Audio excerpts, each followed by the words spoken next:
Welcome back to Art Explained Quickly and Simply. Ever seen a painting so bizarre and intricate that it feels like you're stepping into a surreal dream? Today, we're diving into one of the most famous and complex works in art history, The Garden of Earthly Delights by Hieronymus Bosch. This masterpiece is filled with hidden meanings, strange creatures, and a vision of paradise, sin, and hell unlike any other. Stick around as we unravel the mysteries behind this enigmatic triptych. Pause for a moment and think, what would a perfect world look like? For Bosch, it seems the answer is both fascinating and terrifying. Painted around 1490 to 1510, the Garden of Earthly Delights is a triptych, meaning it's divided into 3 panels that fold in and out. When closed, the exterior panels show a muted, monochromatic world, possibly depicting the Earth on the 3rd day of creation. But when you open it, the real spectacle begins. A vibrant, detailed landscape spreads across the 3 inner panels, illustrating paradise, earthly pleasures, and the torments of hell. Look closely at the left panel. This section represents the Garden of Eden, a lush paradise where Adam and Eve meet under the watchful gaze of God. You'll notice the serene beauty of the garden, filled with exotic animals and plants. But look closer, things are not quite as they seem. Some of the animals are oddly hybrid, and there's a sense of foreboding in the air. Bosch is already hinting at the fall of humanity through subtle imagery, such as the dragon tree, symbol of sin that lurks in the background.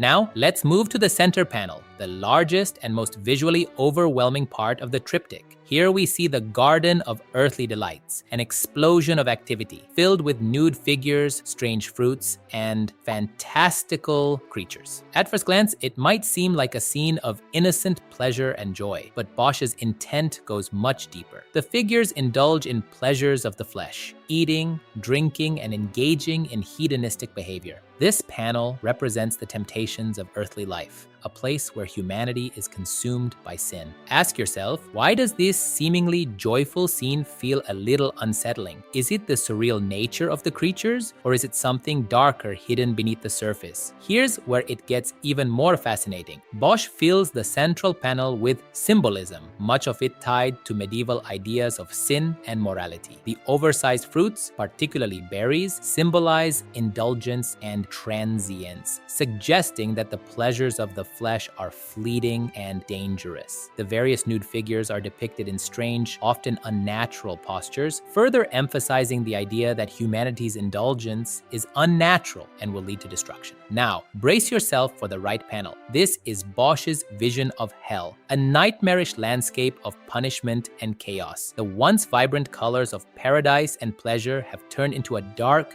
burning world filled with twisted figures and gruesome torture. Bosch spares no detail in his depiction of hell, showing how humanity's indulgence in the previous panel has led to eternal damnation. You'll see bizarre instruments of torture, humans devoured by monsters, and grotesque hybrids punishing the damned souls. Here's an intriguing detail. Bosch incorporates musical instruments in hell, but they're not used for harmony or beauty. Instead, they're twisted into tools of torture, perhaps suggesting that earthly pleasures like music and used excessively or sinfully can lead to suffering. The imagery of the sinner's punishment is not random. It reflects specific vices like gluttony, lust, and pride, turning this panel into a detailed moral warning. Think about this. How does Bosch use color and detail to contrast paradise, indulgence, and hell? What do you think he's trying to say about the consequences of human behavior? The meaning behind the Garden of Earthly Delights is layered and complex. Many scholars interpret it as a moralizing tale about the dangers of temptation and the inevitable downfall of those who indulge in sin. Bosch was working in a time when the church dominated European thought, and his work reflects medieval Christian beliefs about the nature of sin and redemption. But at the same time,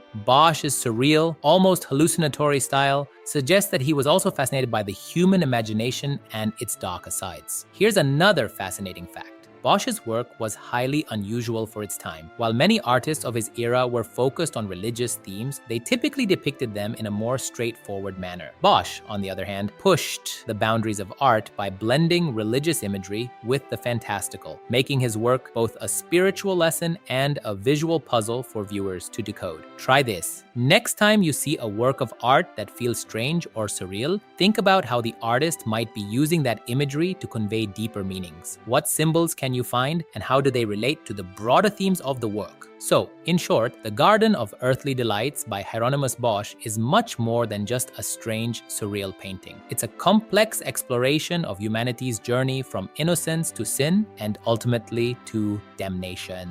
Bosch uses intricate symbolism, stunning detail, and a mix of paradise and nightmare to create a timeless masterpiece that continues to fascinate and puzzle viewers today. If you'd like to understand and know more about art, follow this channel. And before you go, let us know in the comments which artwork you'd like to see explained next. Let's keep exploring the fascinating world of art together.